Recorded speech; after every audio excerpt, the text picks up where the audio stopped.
What is the creepiest and most unexplainable paranormal experience you've ever had?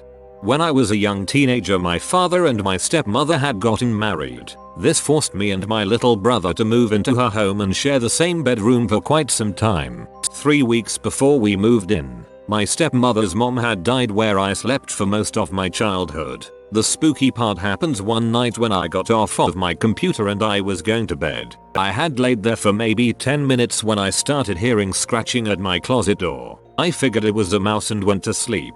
I go to get dressed in the morning and open my closet door to see very long scratches down the inside of the door. Like deep scratches. It wasn't in one area, it was wavy from the top of the door to the bottom. Both hands. 10 lines. That's the scariest thing that's ever happened to me. Mine is secondhand. My stepmom and my dad used to work opposite shifts there for a while. He was on nights, her on days. They had a set of baby monitors from when my sister and I were babies. My dad said they could record short messages with them, and they would leave them out on the coffee table for the other to hear when they got home from their shift. This went on for a bit. Then once their shifts lined up, they put the monitors away in storage. She died of cancer at a really young age, and my dad had just gotten back from the funeral and was home alone. He spent that night going through their things, packing some of her stuff away. He said he had one of the baby monitors sitting out on the coffee table and it woke him up in the middle of the night with an old message going off on repeat that she had recorded. It said, "I love you, Mike. I love you, Mike," over and over. My dad told me he just sat on the couch in the dark and listened to her message until the batteries died. A couple of weeks later he had picked us kids up for the weekend. After my sister and I went inside, he said he was sitting on the porch smoking, and a strong gust of wind blew and he said he could smell her perfume that she always wore. It scared me hearing those stories as a kid, but now I can see the beauty and peace in those experiences. This is just waiting to be turned into a Nicholas Sparks novel, Perfume from the Other Side. Not creepy but kind of cool. My mother split and transplanted a rosebush from my grandfather's farm about 40 years ago. It took but never bloomed. At that point she only kept it because it grew into the fence nicely and kept us kids from climbing it. My grandfather died about 5 years after she transplanted it, and that spring it bloomed red roses. A few years after that my grandmother died and the spring after it bloomed white roses. These are the only 2 years it has ever bloomed. My mother's favorite animal was the hummingbird. Last year, shortly after she passed away, a hummingbird came right up and looked at me as I was on my way to my car to go to work, like a foot away, and just checked me out for a while and flew off to do hummingbird things. Once I got to my car, I broke down, just sat there in the driver's seat and cried. I'd like to think my mom was somehow checking up on me. I know it's silly, but for that moment I felt like she wasn't gone and she was still there watching over me. When I was around 12, my mother had to go out of town for a bit and she left me home alone for a few days. We lived close to relatives, so it wasn't a big deal back then. She refused to give me a mobile phone because she figured she could just call me on the landline if anything came up. She told me the date when she'd be back, and that was that. The date arrives and I hear my mom knocking on the door downstairs, calling my name. My dog, who loved her, got excited when she heard her voice and ran down ahead to greet her. She got to the door, freaked the heck out and ran back upstairs to me. I refused to go down and open the door. The phone started ringing and the knocking stopped. I picked up the phone to hear my mom say, "Hey, I'm sorry, I have to stay one more day here. I'll head home tomorrow." I wonder what would have happened if you had opened the door.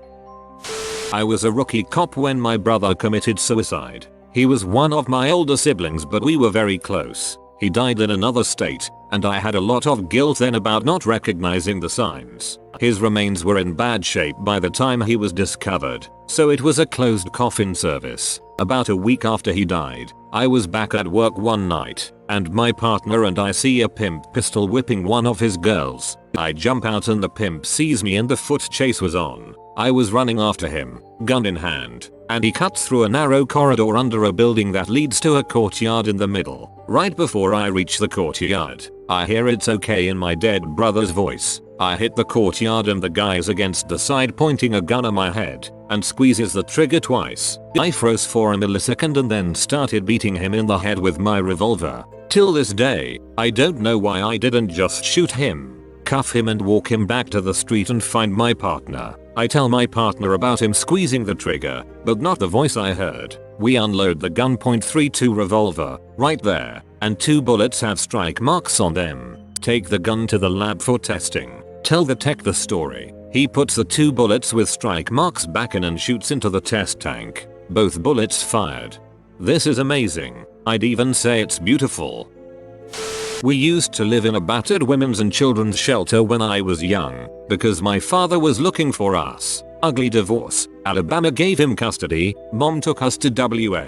One night, I looked in the mirror and saw a hairy demon looking back at me. I screamed and cried and ran to get my mom, who assured me it was a normal mirror. But that night, a kind-looking man, that I can only describe as a ghost, appeared at the end of my bed. He was there all night, but gone when I woke up in the morning. Then, the next night, and the next night, he was there every night for 4 months. We never talked, he never moved, just stood guard. Then, one night he woke me up from my sleep, and I'll never forget how surprised I was, because I'd never seen him move or talk. He said, "He's coming. Get out now." So we packed up the car and left to a hotel for the night. The next morning, we went back to find out someone had broken in and gone room to room looking for someone. I never saw him again after that.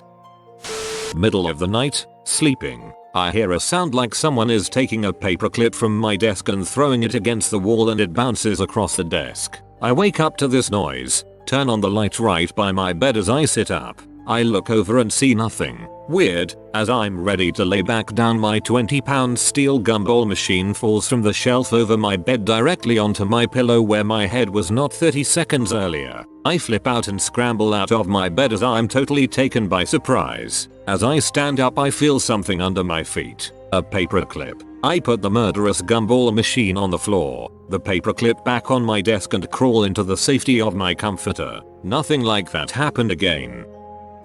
When I was growing up, I was tight with the daughter of my dad's cousin. So my second cousin, I suppose. Her name was Lisa. We grew much closer as teenagers. Too close really. Anyway, we wised up a little and went our separate ways when it was time for college. A few years passed and I had moved on. One night I got up to take a pee. Didn't bother to turn on the lights. I was washing my hands and glanced in the mirror. There she was. Lisa was standing in the doorway behind me. I heard the echo of her voice. She told me that she still loved me and always would. She then turned and walked out of sight. I stood holding onto the sink for a moment, my heart pounding in my chest. I calmed myself down and decided it had just been a dream. I tried to go back to bed. My pillow smelled like her. She could have been in the room seconds ago. I lay back down, and as I drifted off to sleep, I felt her warm, familiar presence against my back. The next morning there was no sign of her, no scent, no indent in the covers. I wrote it off as a dream.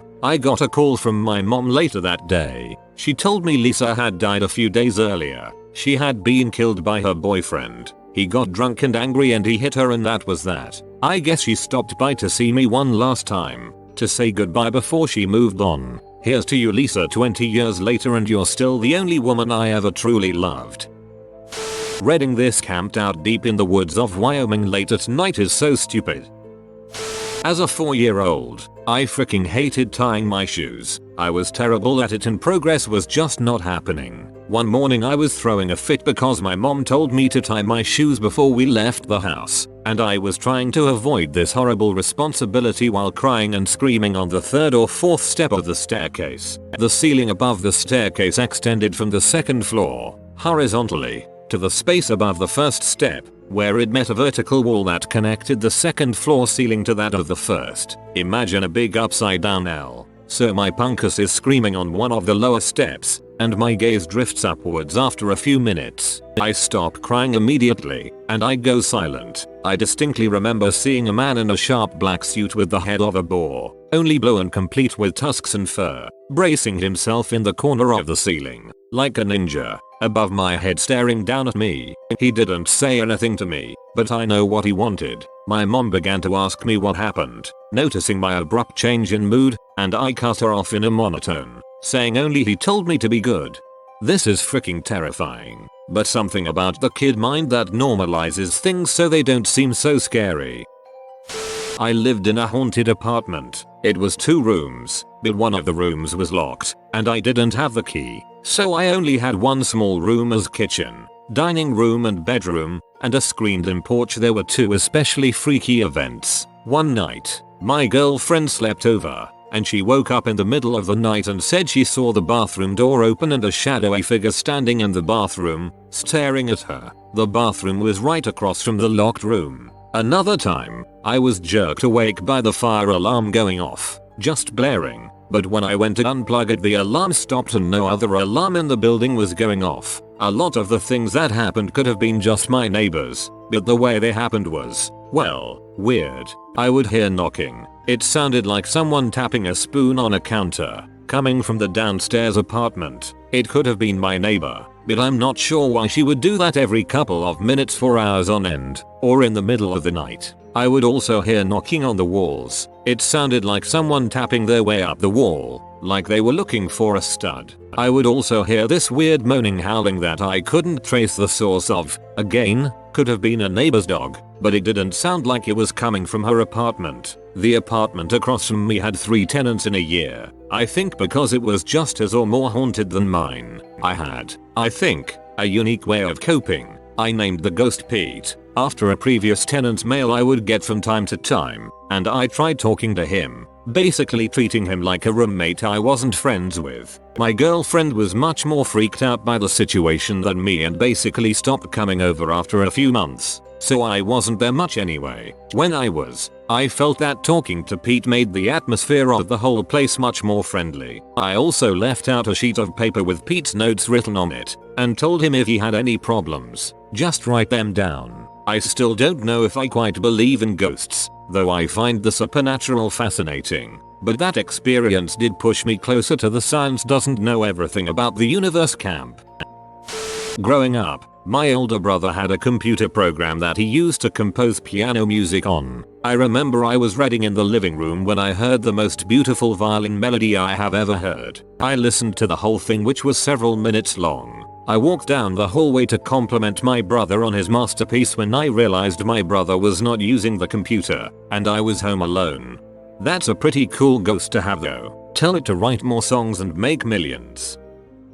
Just told this story to a coworker. Was around 7 years old and it was near the holidays. The house I grew up in has a downstairs and a basement, so I left my pillow downstairs after a day-long movie binge and went to grab it later that evening. Grab the pillow and look up, see a man on the other side of the room dressed to the nines just looking around paying no attention to me. Weird thing was he was entirely grey, head to toe, skin color and everything, grey. I'm staring, jaw wide open, completely petrified with fright. He looks up at me, notices I'm able to see him, and drops his jaw lower than humanly normal, almost as if he was screaming at me, but without sound. He then ran through the wall and disappeared. I wasn't able to go downstairs if the lights were off until I was a teenager. I feel like a lot of these stories in this thread are like this, where it's like the ghost forgets to turn on invisible mode or something, then gets caught, looks shocked and goes away ASAP.